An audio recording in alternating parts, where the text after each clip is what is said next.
Attention, certaines des informations suivantes sont vraies. Le petit Damien Giraud, né Vulc, pointe pour la première fois le bout de son nez le 13 avril 1974 à Châlons en Champagne. Il a alors 2 ans. Mais Damien n'est pas le premier de la fratrie. Nicolas et Isabelle Giraud, nés Gaillard, ont déjà donné naissance, on ne sait plus trop quand, à Charles-Julien Marc-Paul, dont ce n'est pas le film.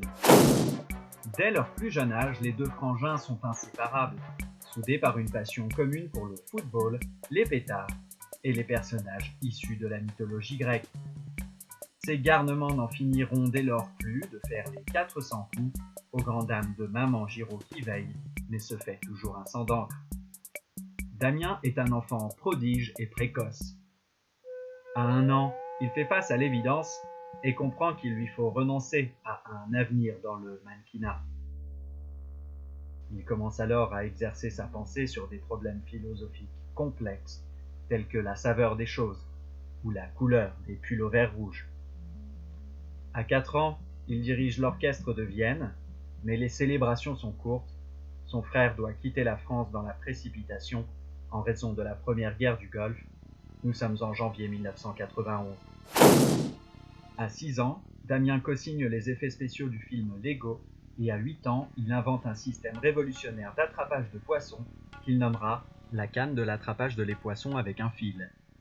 À 13 ans, par une magnifique journée de juillet, Damien s'isole mentalement et parvient, au terme seulement de 4 heures de méditation, à retenir le prénom de son frère aîné Charles-Aurélien Jacques-Henri. Bientôt, l'adolescence arrive et apporte avec elle son lot de chamboulements.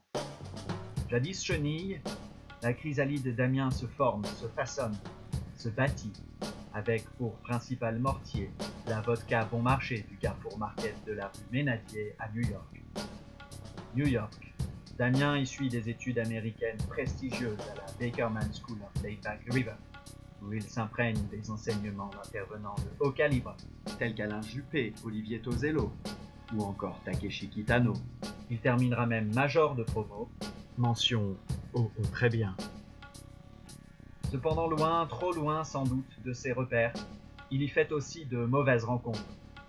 Musicien, rasta blanc, fumeur de tabac et autres mauvaises fréquentations remplissent désormais son carnet d'adresses. Leur néfaste influence marquera à jamais Damien, qui sombre dans une lente descente aux enfers. Oui, mais voilà, contre toute attente, un ange viendra bientôt voler à son secours.